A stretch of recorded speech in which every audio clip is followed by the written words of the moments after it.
Today for Devotions with Daniella, we are reading True Tales of Misery, Betrayal, and Abuse, 12-Step Horror Stories from Alcoholics Anonymous. This is part of a long story. I think it's taking us 5 or 6 days to read in 10-minute segments. But basically, this woman showed up to AA where she was assaulted twice by people who were supposed to be helping her in this. And then she was just absolutely not supported by AA. Many such stories where the person who is predated upon is the one that's blamed for everything. But also having a hard time giving up on AA. I still hadn't given up on AA because its control over me was powerful. And I did see people who seemed happy, and I wanted so much to be like them. I got another sponsor. This time, when I told her my story, I knew that blaming Chuck and Lenny would get me a reprimand, so I reframed the event entirely to blame it on myself. This fit the program better, and this is what got me the approval, which I needed so very badly. Of course, my sponsor gently reminded me that I needed to share my experience, strength, and hope, and that she found no strength or hope in my story. That was because I didn't have any. I continued to go to her home group, and to call her. She was gentle and kind, and I appreciated that. Nevertheless, she went off to pursue higher education and no longer had the time to sponsor me. My bulimia was acting up very badly by then. I couldn't even sit through a meeting without going off to puke up the cracker I had eaten for lunch. I knew that if I was skinny, that men would be nice to me and they wouldn't hurt me anymore, because I would be too pretty and valuable. I was driven to correct my part. Cults always want you skinny, by the way. I learned that in AA, the greatest possible transgression is not the grape or the exploitation of newcomers. It's not robbing, cheating, or lying and making a meaningless amends afterwards. The greatest possible transgression is challenging the big book and AA lore. Don't be in any group that doesn't allow you to question, especially their core principles. A person who transgresses in this manner will be labeled as a sick and diseased person. The rejected member seldom has any friends outside of the program by the time this happens, because the group encourages its members to cut ties to others, and because it encourages members to stick with winners. The winners being people who work a good program, who are serene and content because of the program, and who experience a shallow emotional range because of the serenity they derive from the program, period. This is a cult tactic, by the way, attitude control and attitude suppression. Emotional suppression and what's called emotional evocation, right? So in cults, you're supposed to be serene and happy with no strong emotions until we tell you to cry, then cry on demand. Finally, I went back to my first home group. I felt like a big loser. I would never be able to attain the upbeat gratitude of the cheerleader types in AA. These girls seemed to be clones of the same peer group who rejected me in high school. The fake it till you make it crowd.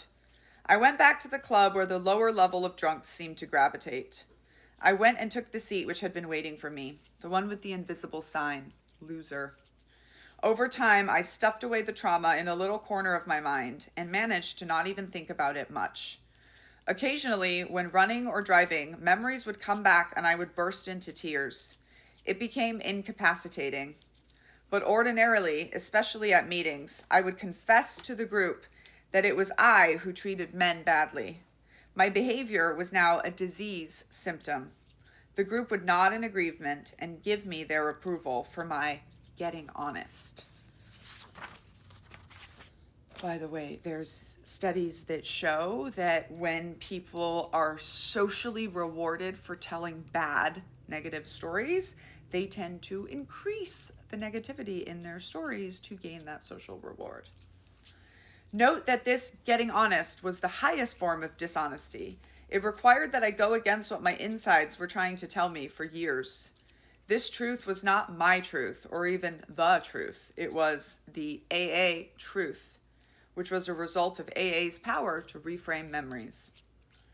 By this time, I had absorbed the indoctrinated idea of personal powerlessness to such a degree that several years had passed and I was still leeching off my parents, living rent-free, having long overstayed my welcome. Since I did not seem to be moving out, my parents decided they would move out. They left for California, taking the family business with them. I was now out of a job and a home. I helped them with the packing and moving in accord with the do for others mantra and out of residual guilt as well as genuine concern for their welfare. But I had failed to plan adequately for myself. Luckily, I found a place to live at the last minute, and one of the men whom I had known for years from the AA club offered to assist me. Uh-oh. Why a man? Well, he had a large truck, adequate upper body strength, and enough free time to help me move my personal belongings to my new abode. Help he did. The help with moving turned into help with finding work and to help with a bevy of other tasks. In retrospect, hindsight is 20/20, isn't it? I see that I should not have accepted so much help, but I really needed it. But I, 1, really needed it. 2, on some level, I felt that men owed me. And 3, he seemed willing to give it. Nevertheless, I was very grateful for his kindness. My higher power had sent me a real jewel this time. I kissed and hugged my new hero. I truly appreciated his help and his company. But the sweetness of affection soon turned to control through kindness, then control through fear. A violent outburst resulted in my drawing the line and his responding by leaving at least 25 apologetic messages on my answering machine. I was seriously concerned about this behavior, but my AA head took precedence over my gut, and I forgave him. Big mistake. By doing this, I had given him back his power, and the controlling behavior and violent outbursts started up again.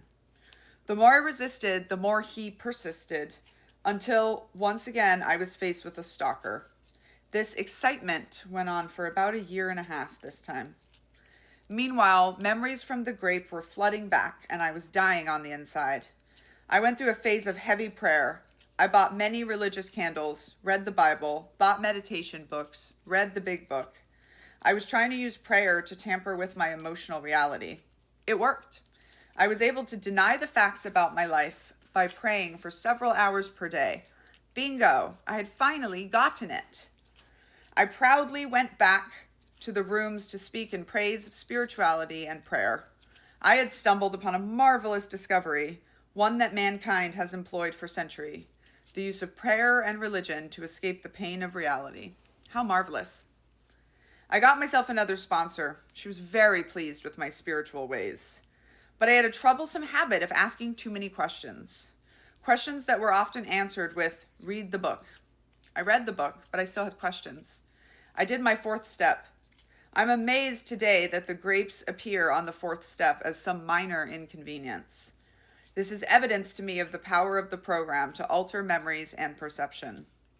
Nevertheless, we determined during the 4th step that I had been graped. And while my sponsor asked me, mustering all of her tough love, now what was your part? I could have slapped her. She also suggested that I go to therapy. I promised that I would pursue it. Ultimately, I figured out that therapy was what I needed all along. It was only by releasing the rage and working through the anger in therapy that I finally felt the leaden overcoat lift from my soul. By the way, if no one's ever told you this before, you don't have to forgive people in order for you to heal your trauma. Not necessary. During the time that I was attending crisis intervention for the grapes, the harassment by the man who had helped me move had gotten way out of hand, even to the point of requiring police intervention on more than one occasion. My life seemed to be a never-ending terror flick with men as the monsters. Feeling fearful and powerless, I did what I knew. I started to pray to my higher power to help me. That's where we're going to stop for today. I'm sure the prayer is going to work so well.